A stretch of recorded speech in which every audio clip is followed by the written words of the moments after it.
They removed Daisy's body. The autopsy would take place in the morning. But I had one more stop to make.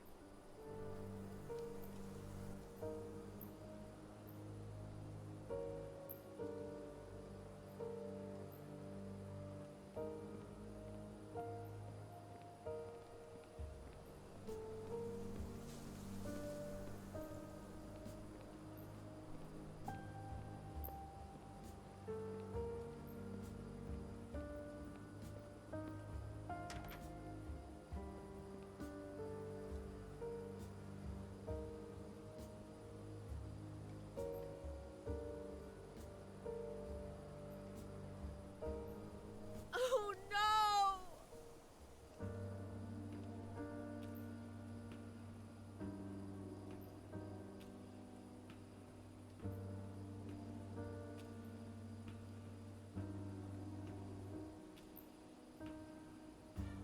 That night, I swore to find the monster who killed that child.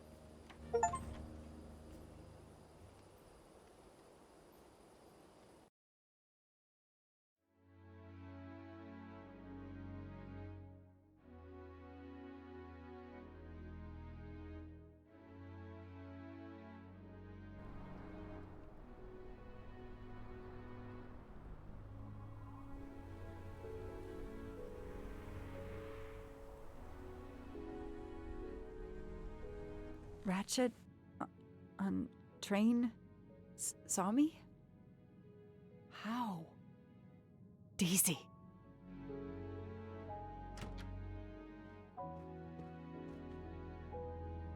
She was awake?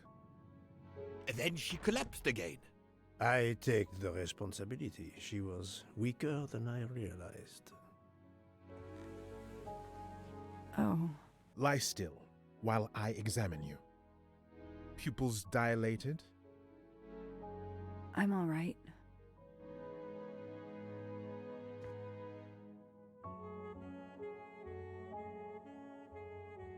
You are far from all right. You have been heavily sedated. Your pulse is very weak. I have to finish my story. Ratchet can't escape again. Can't escape. Have no fear of that, mademoiselle. Ratchet will not escape. We must hear her story. This woman needs rest. I will let you know when she is recovered enough to continue. But I warn you, it will be some time. I understand, Doctor. Thank you. I have completed my preliminary examination of the deceased. I think that it will interest you. Indeed it will. And I have other witnesses to interrogate. You are right. Let's not put this poor woman in danger. There will be plenty of time for her to finish her story when she has recovered. By all means, tell me the results of your examination.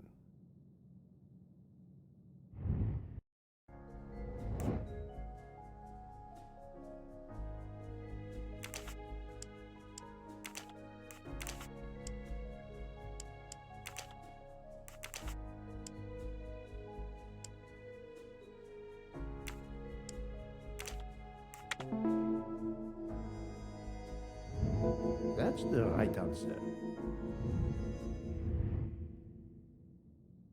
Can you estimate the time of death?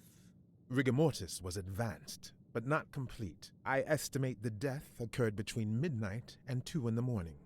That tallies with the witness statements I've collected so far. What is the cause of death? Multiple stab wounds to the upper torso. It's odd there are no signs of a struggle. That might indicate one of the first wounds was enough to kill him. It seems that Monsieur Ratchet had taken sleeping pills during the night. Ah, that would explain the lack of defensive wounds. Mr. McQueen and Mr. Masterman told me that Monsieur Ratchet didn't smoke. Can you confirm this? I can't say without a more extensive post-mortem. What can you tell me about the stab wounds? I counted 12 in all. 1 or 2 are so slight as to be practically scratches. On the other hand, at least 3 would be capable of causing death. The angle of the wounds is instructive.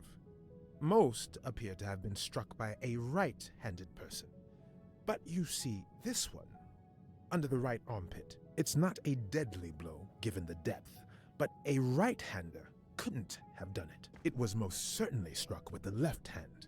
So, our murderer is left-handed. No, it is more difficult than that, is it not? As you say, Mr. Poirot, some of these other blows are just as obviously right-handed. Do we have a first and second murderer, as the great Shakespeare would put it? The first murderer stabs his victim and exits left, turning off the light. Then a second murderer comes in the dark, does not see his or her work has been done, and stabs a dead body. Magnificent. You think so? I'm glad. It sounds to me a little like nonsense. Thank you, Doctor. Excellent work under difficult circumstances. Please let me know when I may speak again with Mademoiselle Locke. Of course.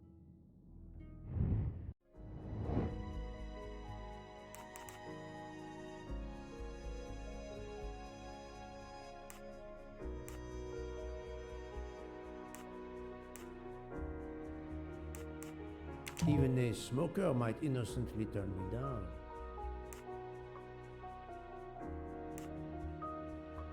Those I've questioned could be lying to me. I must be sure of the answer.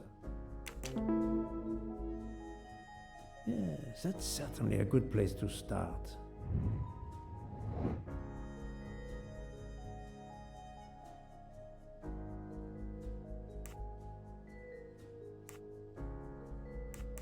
I don't remember any conversations about smoking. The topic is of no interest to me. Yes, I have personally seen some passengers smoking. I just have to remember who they were.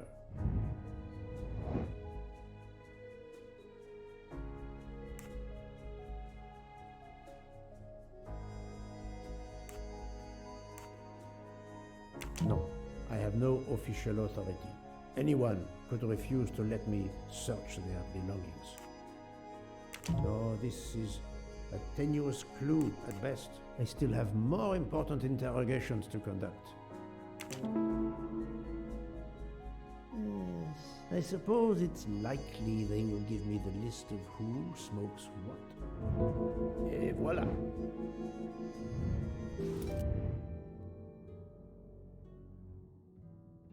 How is Mademoiselle Locke, Doctor? The vital signs are improving, but she is still unconscious. I understand. Thank you for looking after her.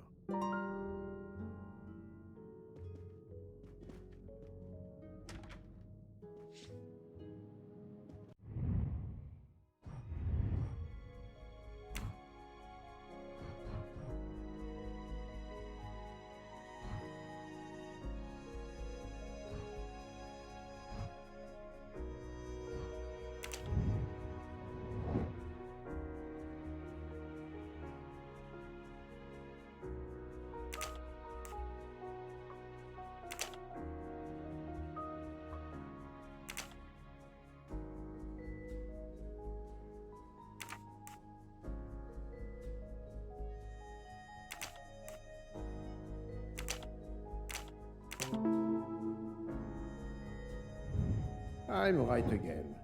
That happens to me a lot.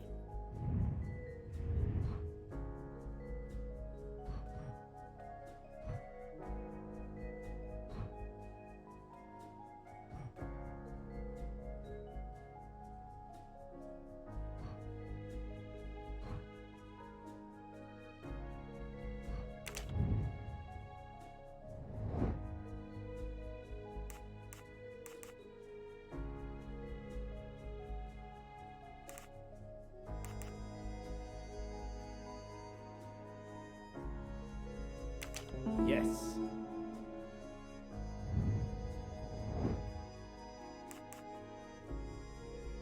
Good.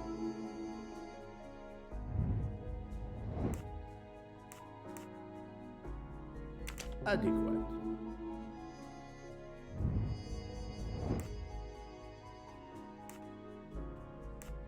This is wrong, but I'm never far from the truth. Are you a smoker? Yes, I smoke cigarettes. I've tried to quit, but no luck. Nice. I'm right again. That happens to me a lot.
Most of the passengers pass by the bar during the day. They eat, drink, write. Maybe I can use this information for my investigation.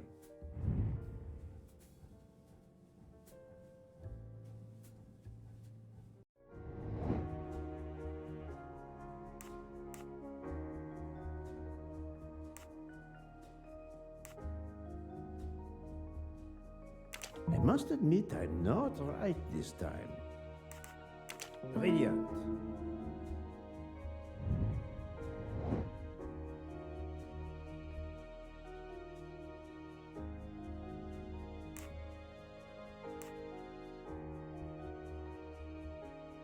Yes.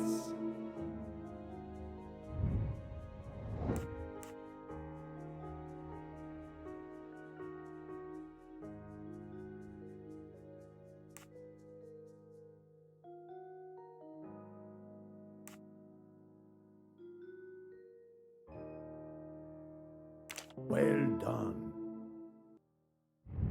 My little gray cells did not let me down.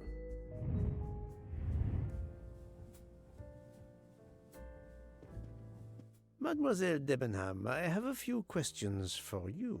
Of course. Let's start with your movements last night. There's little to tell. I went to bed and slept. Did you know the man who was killed? I saw him for the first time during lunch yesterday. Did you notice anything about him? Well, if I believed in auras, I might say he seemed dark.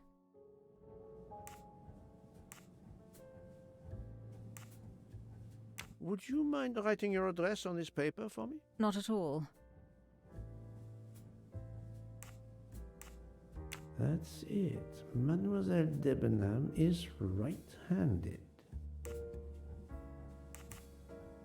Do you recall what time Mademoiselle Olsen went to get some aspirin from Madame Hubbard? I remember glancing at the clock. She left our room just after 10:30 p.m.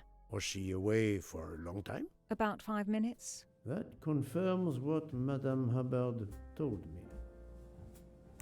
Do you smoke by any chance? No, I never have. Do you own a scarlet nightgown? No, it isn't mine. Whose then? I don't know. What do you mean? You do not say, I have no such thing. You say, it isn't mine, meaning that you know who it belongs to. Am I correct? Oh, I see. No. I woke up this morning about 5 a.m. with the feeling that the train had been standing still for a long time. I opened the door, and I saw someone in a scarlet kimono some way down the corridor. Her back was turned. It was impossible to see who it was. I understand. Thank you for your assistance, mademoiselle.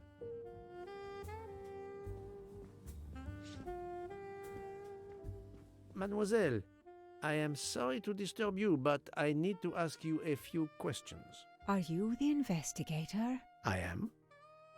We are lucky you are on the train. What do you want to know?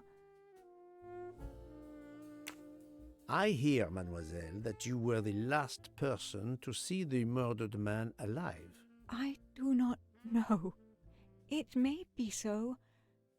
I opened the door of his compartment by mistake. I was much ashamed. It was a most awkward mistake. You actually saw him? Yeah, he was reading a book. And what did you do after that, mademoiselle? I went in to the American lady, Mrs. Hubbard. I asked her for some aspirin, and she gave it to me. I usually carry extra aspirin for the refugees, but I gave mine to a camp in Turkey. They needed it more than me.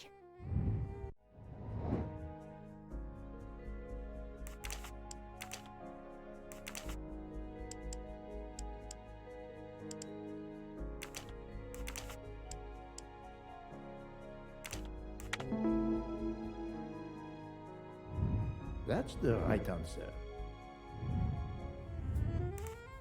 Did Mrs. Hubbard ask you whether the communicating door between her compartment and that of Monsieur Ratchet was bolted? Yes, And was it? yes. And after that, what did you do? After that, I went back to my compartment, took the aspirin, and lay down. That was around 10:50 p.m.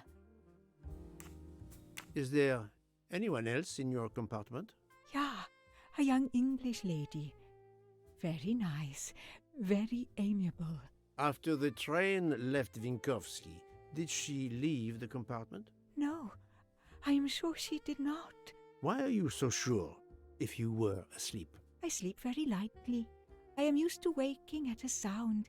I am sure that if she had come down from the berth above, I should have awakened. Did you yourself leave the compartment after that? Not until this morning. Do you have a scarlet silk kimono, mademoiselle? No, indeed. I have a good comfortable dressing gown of Jaeger material. Do you smoke, mademoiselle? No, I can't stand the smell of tobacco. Perhaps you will be so amiable as to write me down your address. With pleasure. Mademoiselle Olsen is indeed right-handed. This was a very interesting conversation, mademoiselle. I thank you. If you have any other questions, I'll be in my compartment.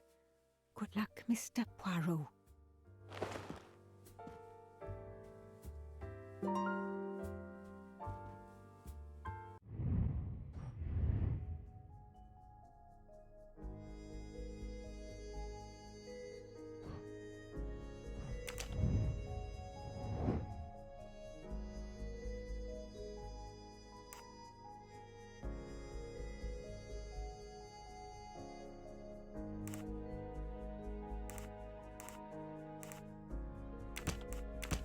Think, Poirot. That is not a good answer.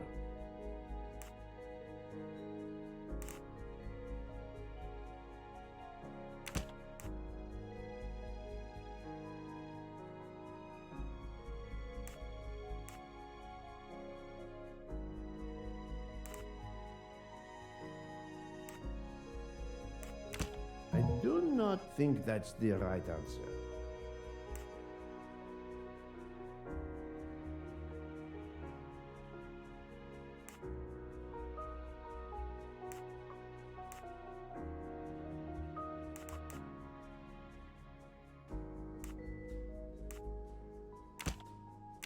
This is wrong, but I'm never far from the truth.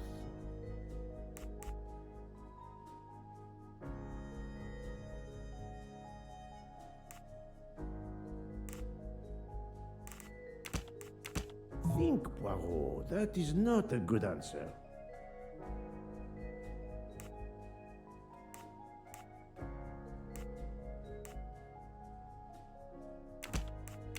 This is wrong, but I'm never far from the truth.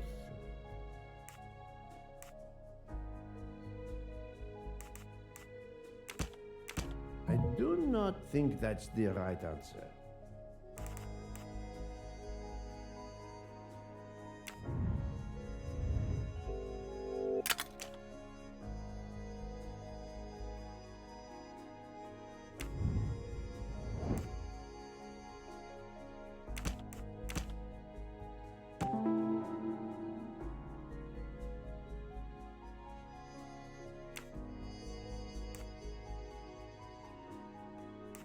Strange, this story.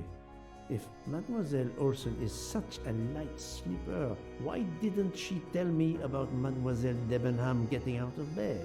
She even made a point to tell me the opposite. That's the right answer.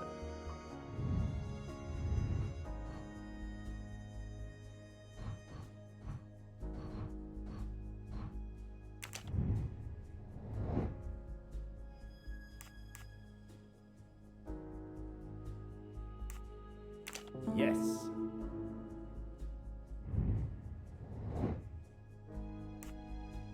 Brilliant. I'm right again. That happens to me a lot.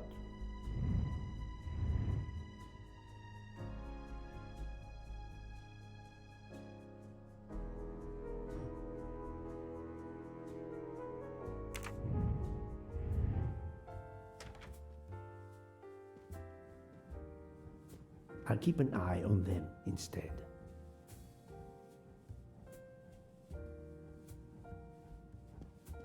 I'll observe her instead.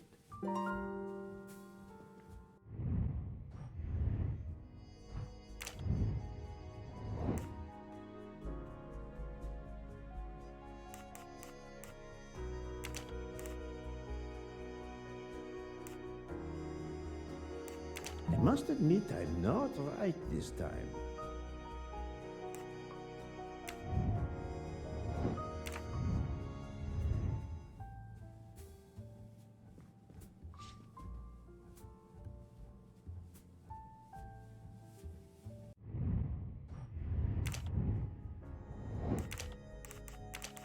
I do not think that's the right answer. That's the right answer.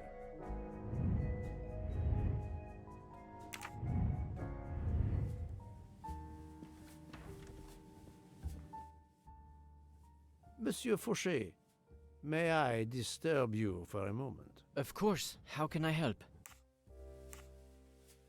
It is, of course, about the murder of Monsieur Ratchet. Can you tell me your movements last night? I understand. Yesterday evening, I took a break at Vinkovsky station with Hotaru. We then went to our quarters in the staff accommodations, a section of the luggage car. Freya was there, reading, and I went to bed right after. Freya is there now, I think, and Hotaru is in the kitchen. They can verify my story. What time was this? 11:30 p.m. or a bit after. The snow is beginning to fall heavily. I see. Thank you. Can you write your address on this paper, please? You want to pay me a visit? Who knows, Monsieur Fauché? He is right-handed, there can be no doubt. Are you a smoker? I'm trying to quit, but yes.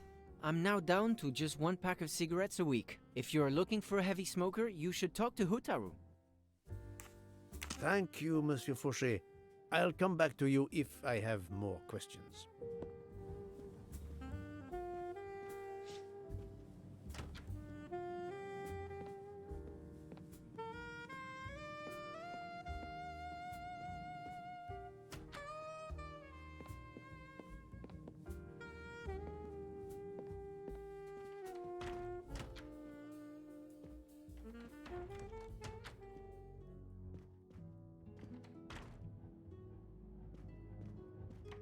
So, Poirot, I hope you are progressing in your investigation. I have not finished yet, but it is progressing, yes.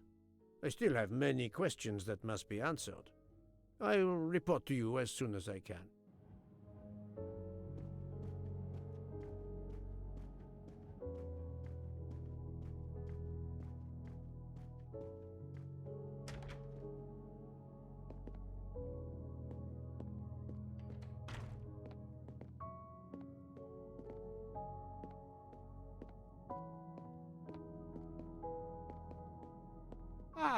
Monsieur Maury, would you have a few minutes to give me? I have some questions to ask you. Do I look like I can answer questions? The room is spinning. My head is about to explode. You were celebrating last night? Celebrating? When Freya always wins. What am I saying? If you want my answers to your questions to make sense, help me recover. You see there, the magnet on the fridge. That is my special recipe. I call it my day after survival tonic. If you could make me my special tonic, I might survive long enough to answer your questions. Jean knows the recipe very well. He can help you with the preparation. Very well, Monsieur Maury. If I must, I must. I will make you your day after survival tonic.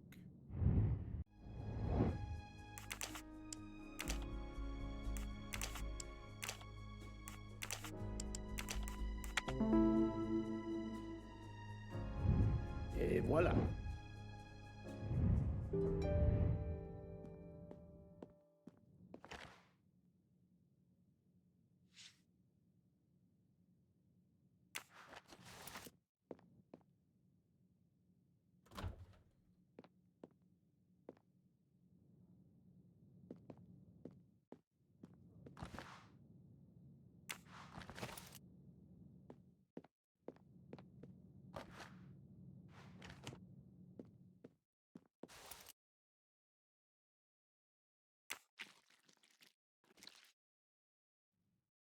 I'm missing half of the tonic ingredients.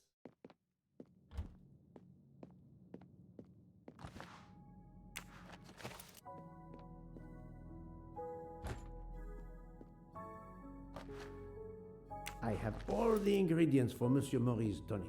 I have to go and see Monsieur Fauché so he can prepare it for me.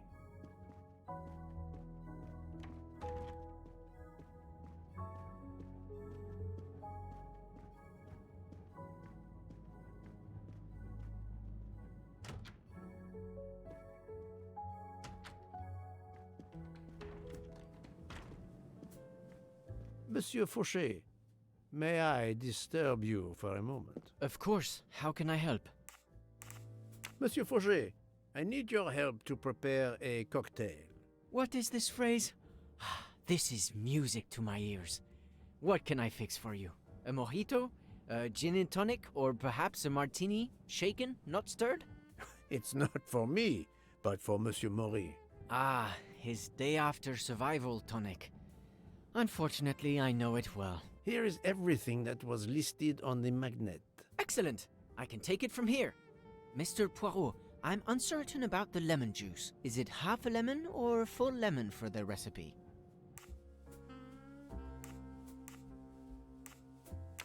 Half a lemon. I can't remember if Hotaru prefers it with ginger or without. Do you remember? No, not good. I can assure you that he will want the ginger.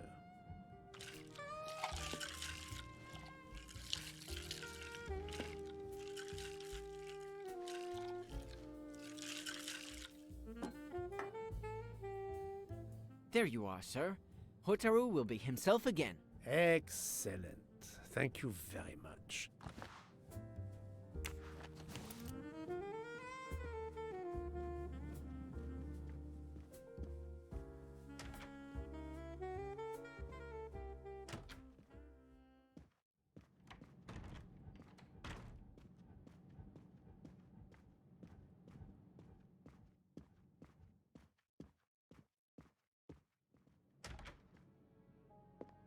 Here you go, Mr. Maury. I hope this will help you. Thank you very much. Please give me a moment while this takes effect. It will be a while, I'm afraid. But I will not move from the kitchen. Since I have to wait, do you know where I can find Mademoiselle Nielsen? She is in the staff quarters in the luggage car. If the door is locked, John will have the key. Thank you. I will return. I hope you have a speedy recovery.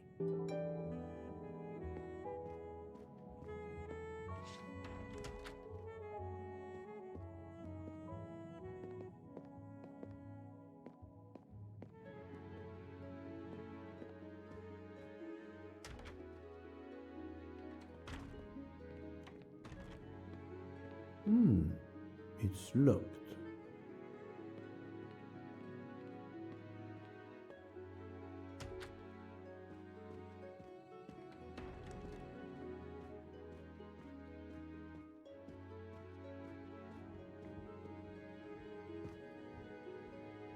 Monsieur Mori told me that you are the one who has the key to open the luggage car door. I will need it. Yes, that's right. Here it is. Please don't forget to give it back to me. I will not forget, Monsieur Fauché.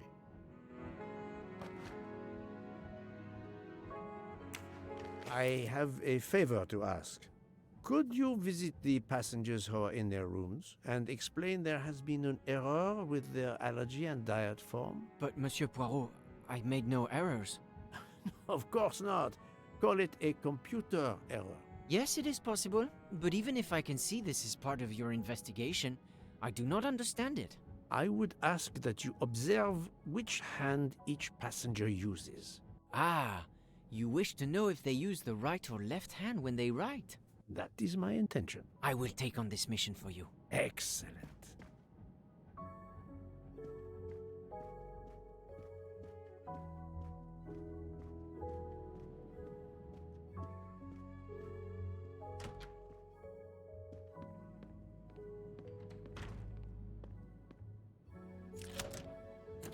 That's it. It's open now.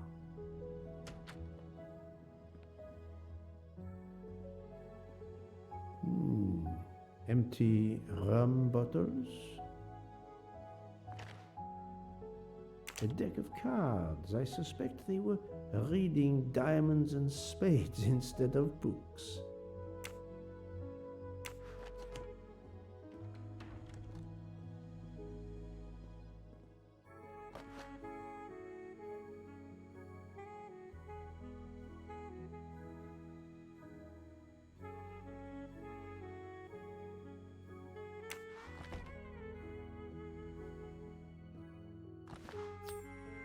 Another delightful trophy for my collection. Hello, Mademoiselle Nielsen. May I ask you a few questions? I don't have a minute. My career is ruined, and it's not my fault. But how did this terrible thing come to pass? My supplies, passenger luggage, our living space.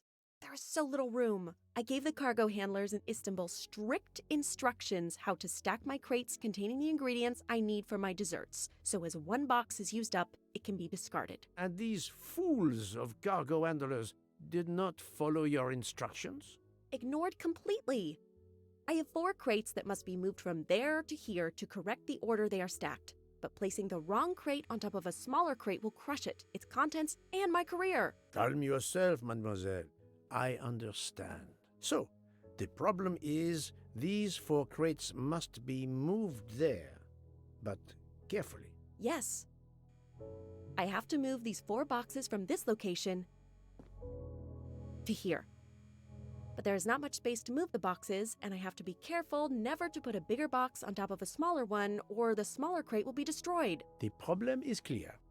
I shall assist you.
a lifesaver. Or at least a dessert saver. Thank you, thank you.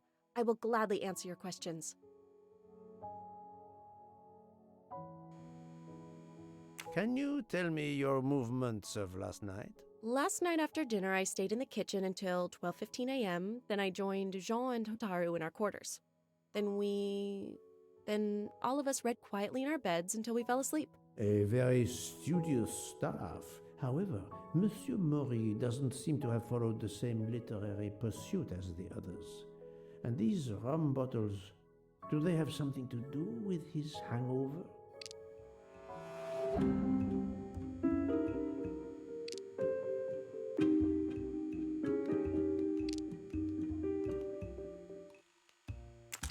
I rather think that you didn't just read last night. What makes you say that?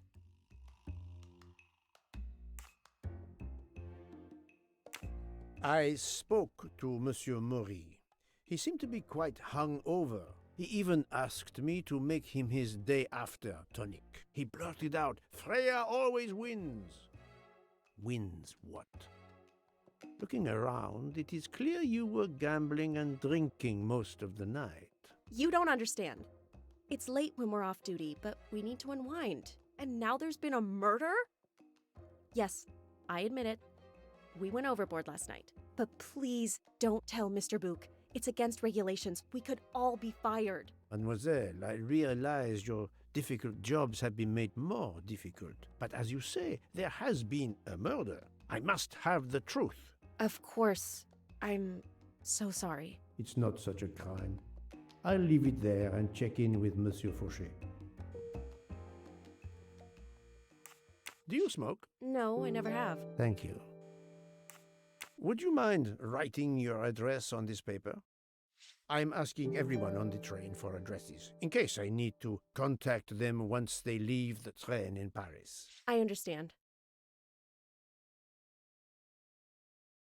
Yes, that's it. Mademoiselle Nielsen is right-handed. Thank you for your answers, Miss Nielsen. You're welcome.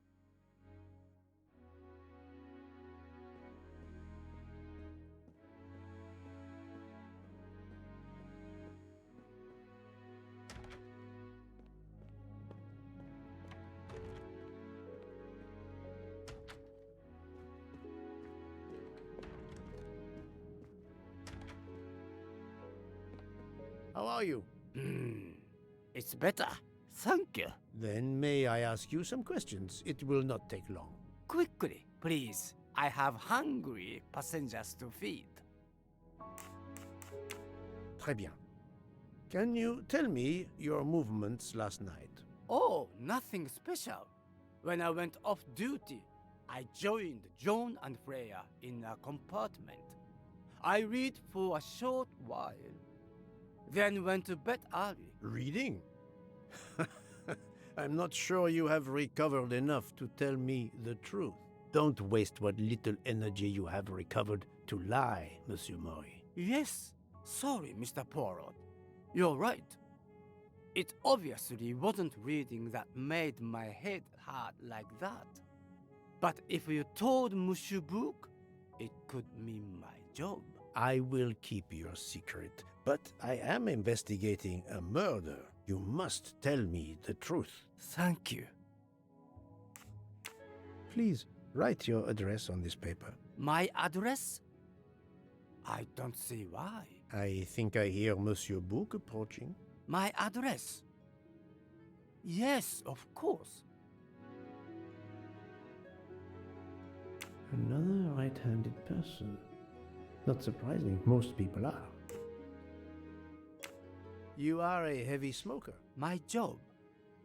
It is very stressful. Would you happen to know who vapes on the train? A banana flavor?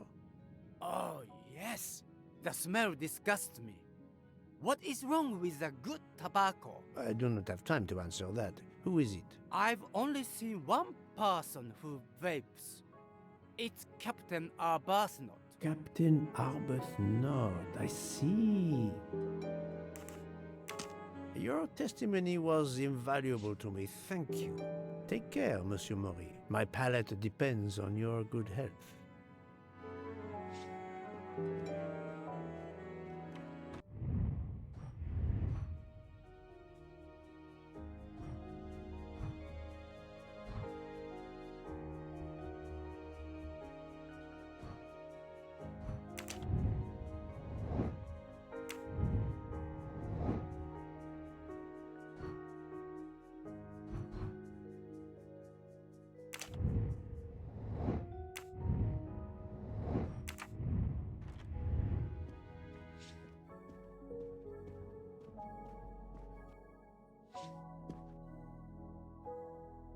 Here is your key. Thank you very much. My pleasure. About the little favor I asked of you. Aha, but of course. I was able to get new allergy forms from guests who were in their compartments. Monsieur McQueen, Monsieur Masterman, Count and Countess Andreni, they are all right-handed. I also asked Princess Dragomirov, but she had her assistant, Madame Schmidt, sign for her. She is right-handed as well. You have exceeded my expectations. Well done. Thank you, Monsieur Fauché. I'll come back to you if I have more questions.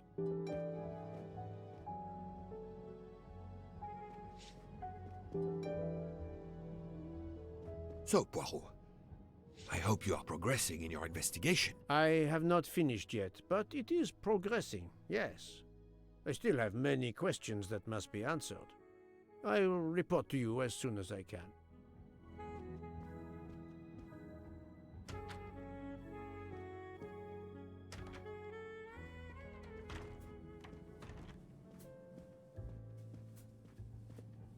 Monsieur Fauché, may I disturb you for a moment? Of course. How can I help?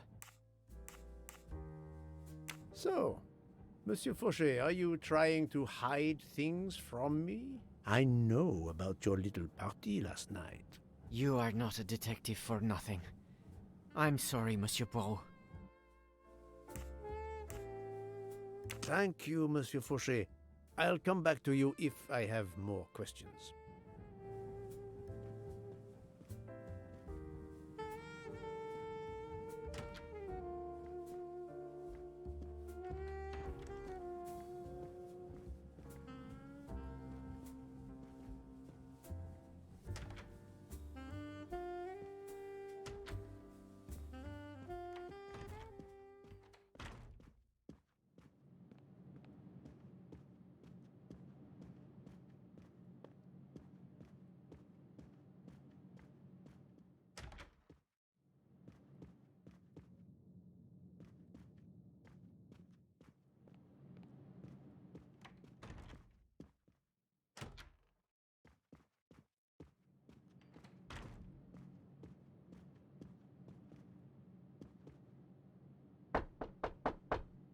Captain Arbuthnot, I know that you are the only person on this train to smoke e-cigarettes. We found a vial of e-liquid at the crime scene. Will you talk to me about this, or should I pass on what I've learned to the police? All right. Come in if you must.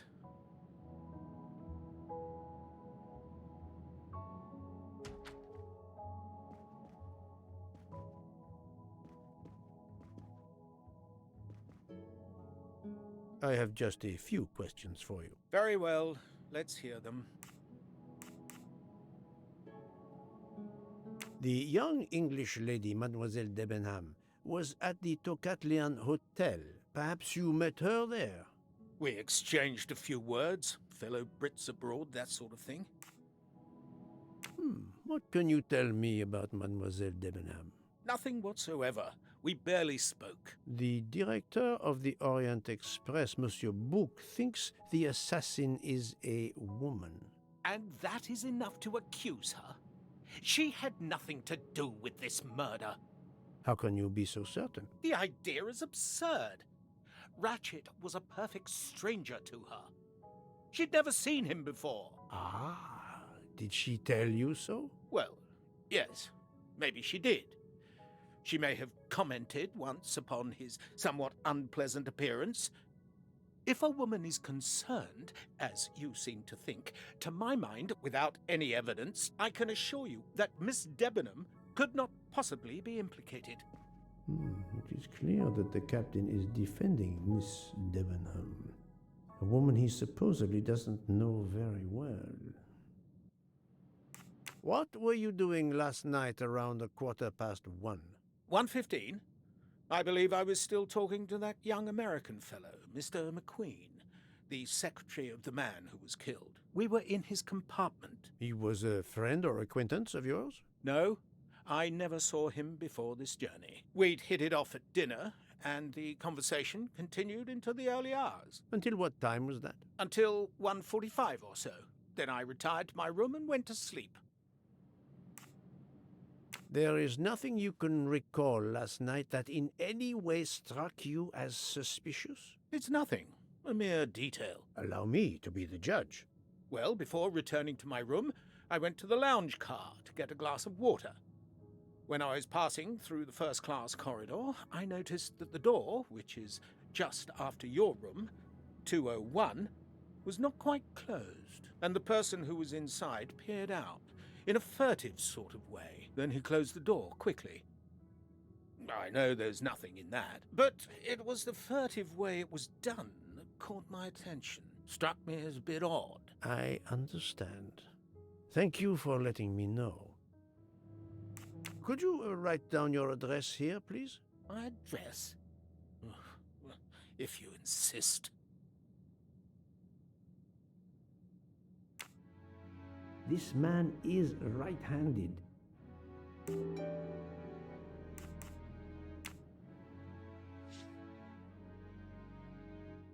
Is this e-cigarette liquid yours? What flavor is it? Banana. Well, that is awkward. That's my flavor of choice. But I have no idea what it was doing there, whatever. Can you explain how it ended up there? I have no idea. I never entered the man's room, Poirot. That's the truth. Thank you, Captain. You're welcome.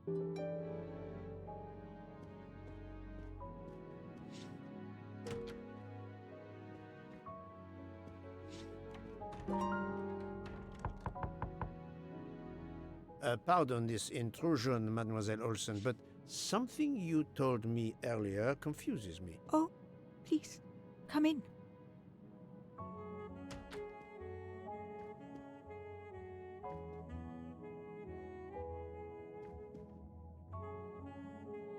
How can you be sure Mademoiselle Debenham was in bed all night? As I told you, I am a very light sleeper. The slightest noise wakes me up. If Fraulein Debenham had gotten out of her bed, I would have heard her. I got up this morning around 8 a.m. She was sleeping soundly.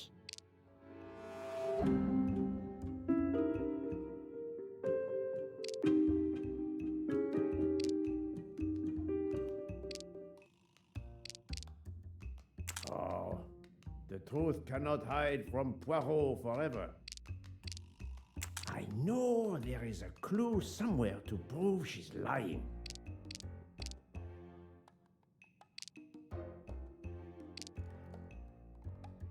Are you certain you would have heard her? Yes. Why are you asking?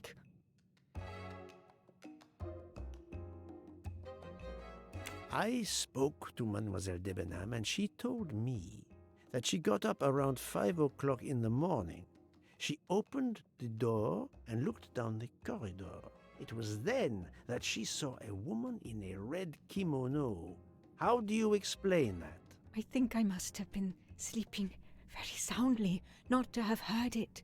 Oh, but does that make me a suspect? I am not accusing anyone, mademoiselle. Do not worry. I am just trying to determine what happened last night. Thank you for your testimony.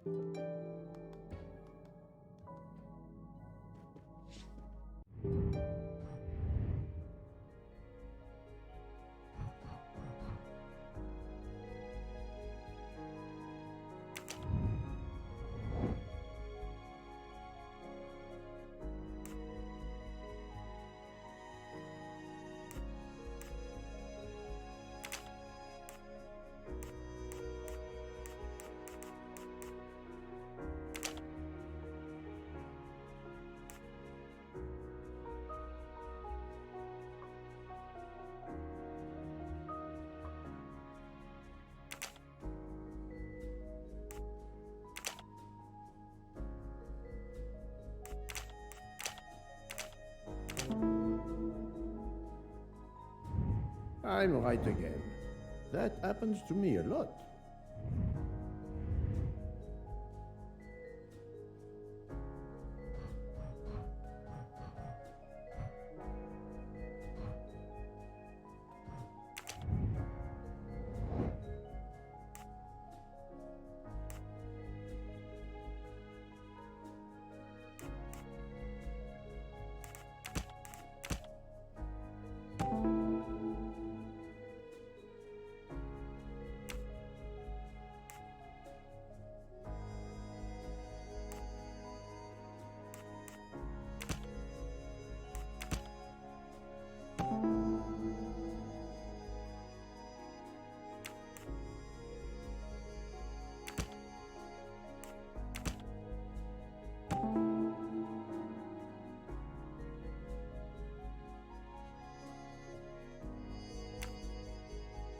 Captain Arbuthnot is the only passenger to smoke an e-cigarette.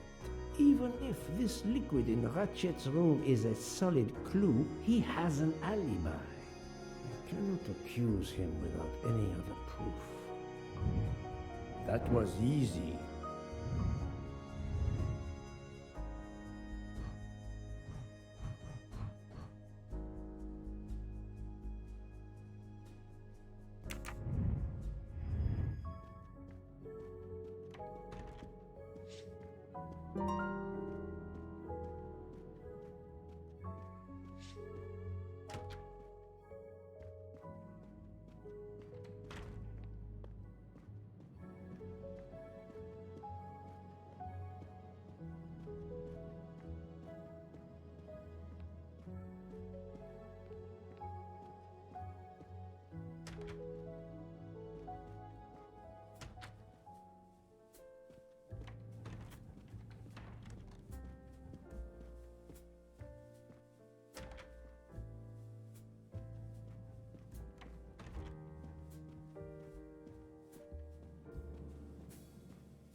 So, Poirot, I hope you are progressing in your investigation. There is no trace of the murder weapon on the train, as yet. The killer could have hidden it anywhere. It must be somewhere. Indeed, as you say, it must be somewhere.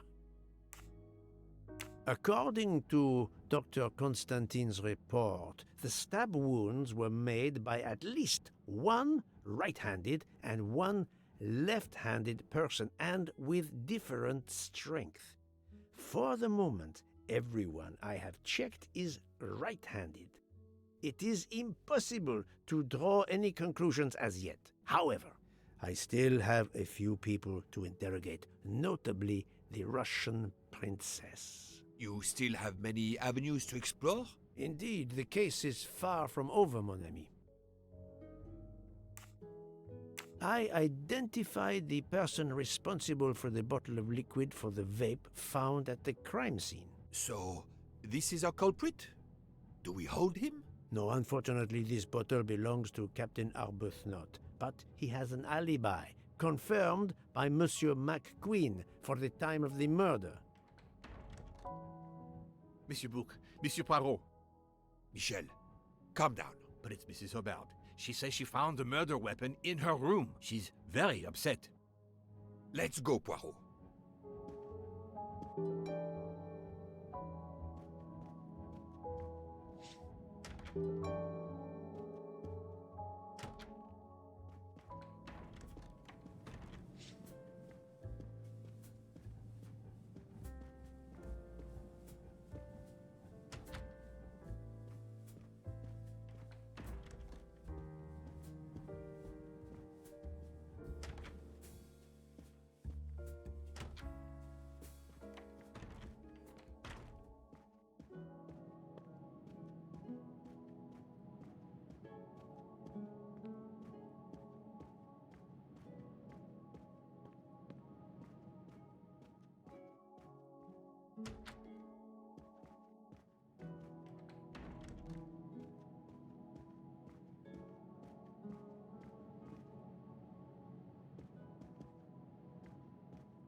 I demand to be allowed to leave this train! Madame, we are in the mountains, trapped in a snowdrift.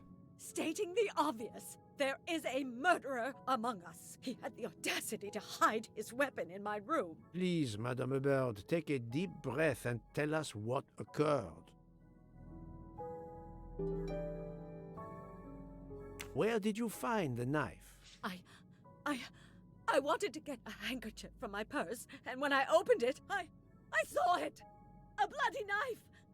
Am I next to be murdered? I very much doubt the murderer would give you his weapon. What do you mean? Madame, he would have used it. Oh, I haven't! Did you touch the knife? Of course not! What a question! I will take that as a no.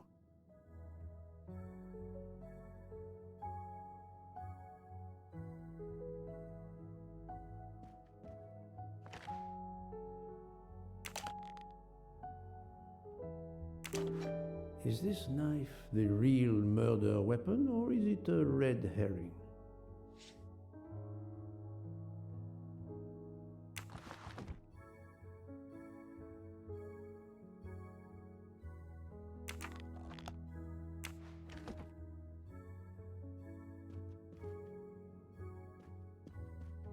Mrs. Hubbard is distraught, Poirot.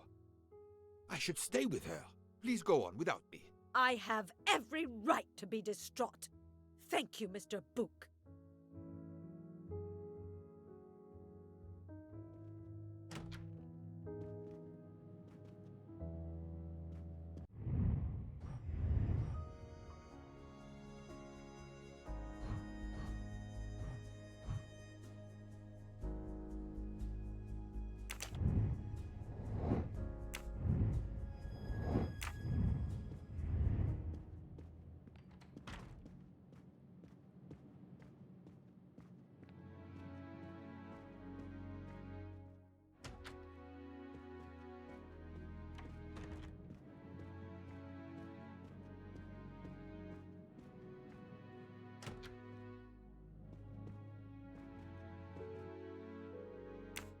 Dr. Constantine, we may have found our murder weapon.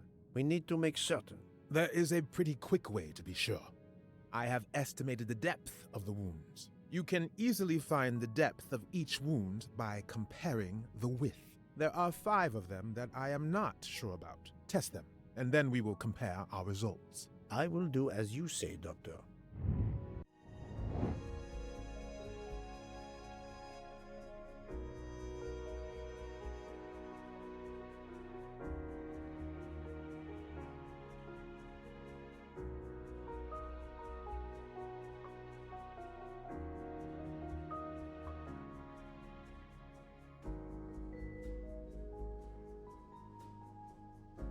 Think, Poirot. That is not a good answer.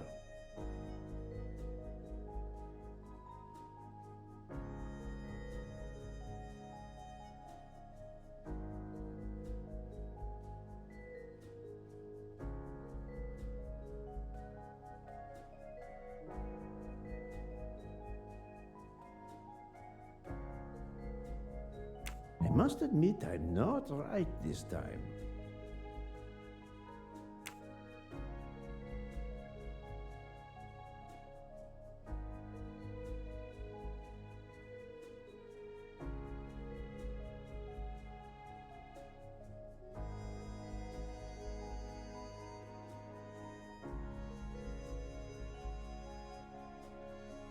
This is wrong, but I'm never far from the truth.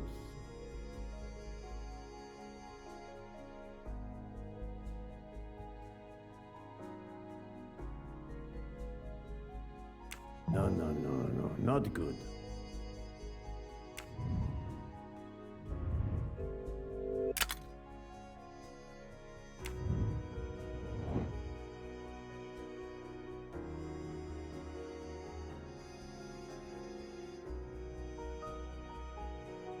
I do not think that's the right answer.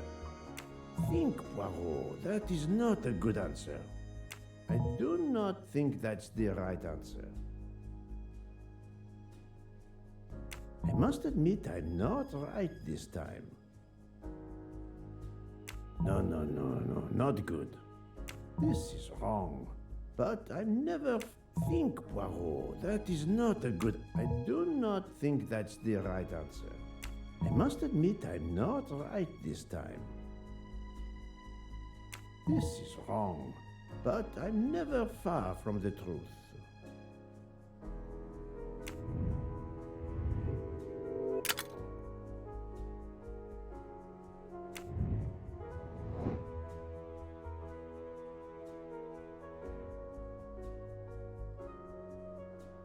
No, not good.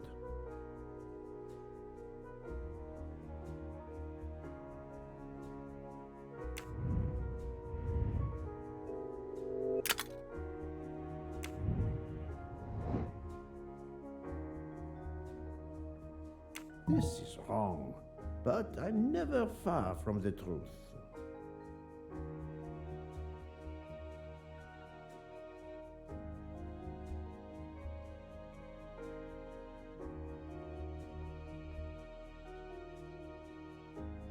I do not think that's the right answer. Think, Poirot. That is not a good answer. No, not good. I must admit I'm not right this time. I do not think that's the right answer. No, not good. This is wrong, but I'm never far from the truth.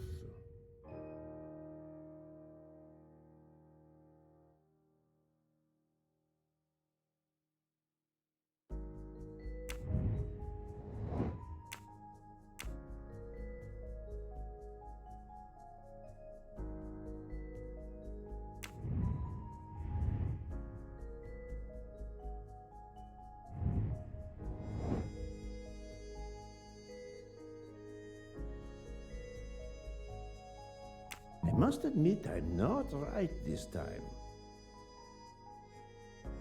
Think, Poirot. That is not a good answer.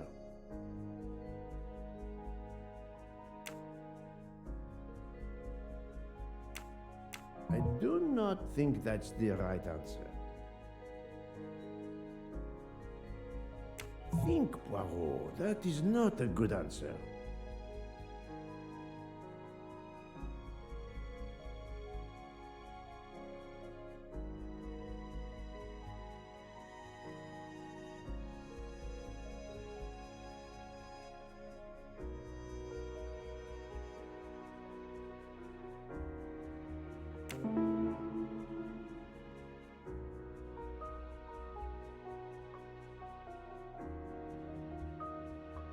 This is wrong, but I'm never far from the truth.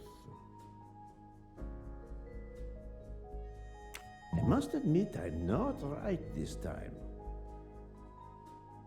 No, not good.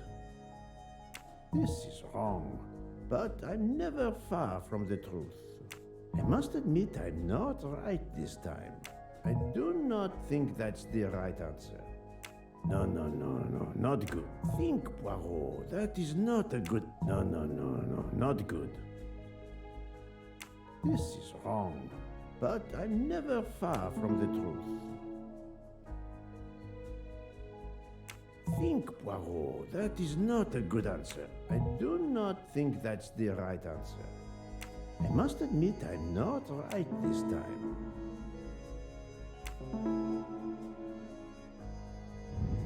Et voilà.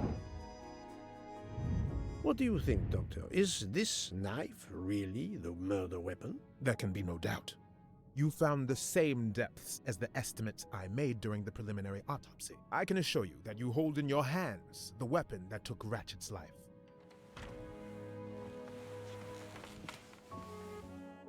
Thank you.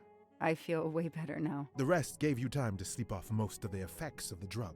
I'm still a bit groggy. That's understandable. Are you able to continue your story now? Yes. Yes, I think so. Where was I? You were explaining how you returned to the Armstrong house to tell them their poor little child was dead. Yes, that's it. I felt helpless. My part in the case was officially over, but I knew I couldn't let it go. Daisy deserved justice.